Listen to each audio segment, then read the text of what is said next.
Vaccination को लेकर कई तरह के सवाल उठ रहे हैं।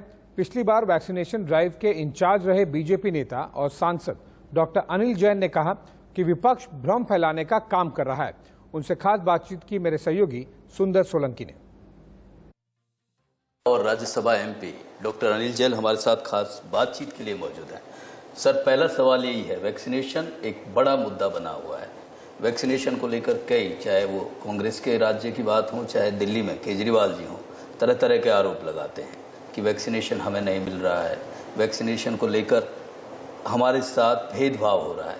क्या ऐसी स्थिति नहीं बन सकती कि वैक्सीनेशन को लेकर एक राष्ट्र नीति बन जाए, जो ऐसी स्थिति ना बने? देखिए, मैं थोड़ी सी वैक्सीनेशन के बारे में थोड़ी पृष्ठभूमि बताना चाहता हूँ। जी, आज तक भारत के इतिहास में हमने कोई वैक्सीन बीमारी शुरू होने के या दुनिया ने जब वैक्सीन बनाई उसकी पेस में आज तक बनाई नहीं। 10 साल, 15 साल, 20 साल पीछे बनाई थी। पहली बार भारत ने इस बीमारी की वैक्सीन दुनिया के साथ साथ कंधे से कंधा मिलाकर यहाँ के वैज्ञानिकों ने वैक्सीन तैयार की। यहाँ की सरकार ने वैज्ञानिकों को पूरी खुली छूट दी और सब तरह की सुविधाएं मुहैया कराई। ये कोविड अप्रोप्रिएट बिहेवियर है, तीनों चीज़ें, सैनिटाइजेशन, मास्क और डिस्टेंसिंग। लेकिन इस लड़ाई से लड़ने का सबसे मजबूत और सबसे अंतिम अस्त्र वैक्सीनेशन है। ये मैं अभी से नहीं, पिछले साल से लगातार ये बात कर रहा हूँ। मुझे भारतीय जनता पार्टी ने वही विपक्ष का आरोप है कि हम सब के लिए ये जरूरी है कि आज के दौर में सबसे नहीं, जरूरी लेकिन इसमें इसको क्लियर करने की जरूरत है जी। आज वो कह रहे हैं कि वैक्सीनेशन सबसे जरूरी अस्त्र है। जब भारत ने वैक्सीनेशन की बात चलाई थी पिछली कोविड की महामारी के समय पर, तब हमारे देश के लोगों ने, हमारे देश के राजनेताओं ने मखौल उड़ाया था, हमारे वैक्सीन बनाने को लेकर मखौल उड़ाया था। एक फिर हमारी जब वैक्सीन तैयार हुई, उसके ट्रायल हुए, तब मखौल उड़ाया। चाहे वो शशि थरूर हो, चाहे जयराम रमेश हो, चाहे अन्य कांग्रेस पार्टी के मणिशंकर अय्यर हो और मणिशंकर तिवारी हो, तमाम नेताओं ने, हमारी मनीष तिवारी, इन्होंने मजाक बनाया। तब इन्होंने इनको नहीं रोका। अखिलेश यादव ने तब कहा कि बीजेपी की वैक्सीन है, वैक्सीन मत लगवाइए। इनके एक एमपी ने, समाजवादी पार्टी के एमपी ने कहा कि वैक्सीन लगवाएंगे तो नपुंसक हो जाएंगे। ये भ्रांति फैलाने का काम कर रहे थे। देश से वैक्सीन न लगे इस बात के लिए, क्यों? क्योंकि सब श्रेय मोदी को चला जाएगा। देश के वैज्ञानिक कर रहे थे। बहुत सारी भ्रांतियां, या यूं कहिए कि जिस तरह से विपक्ष आरोप लगा रहा है। आरएसएस प्रमुख ने भी कहा, मोहन भागवत जी ने, कि गफलत में रही जनता भी, सरकार भी।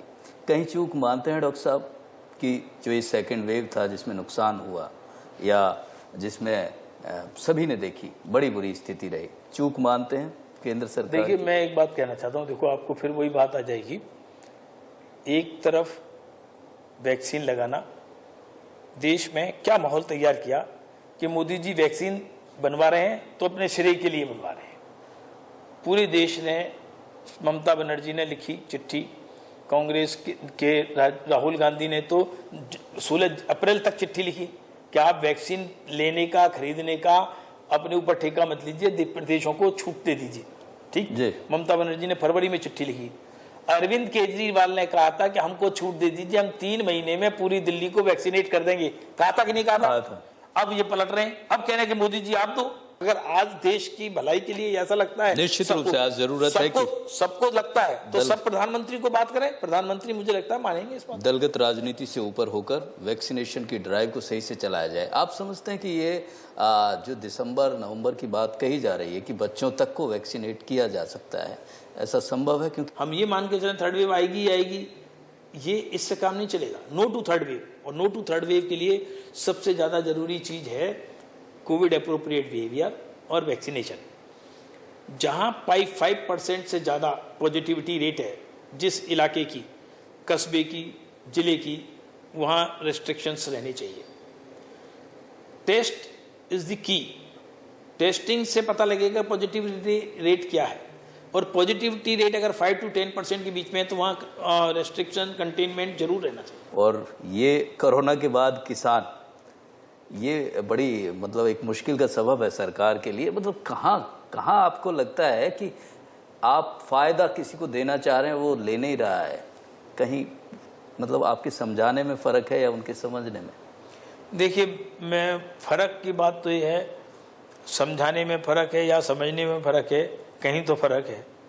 तो फ़र्क ख़त्म क्यों नहीं कर देते? अब फ़र्क कौन ख़त्म करे? आप सरकार में। मैं इसलिए कि जब स्वार्थ आड़े आ जाते हैं तो फ़र्क ख़त्म नहीं हो पाते हैं।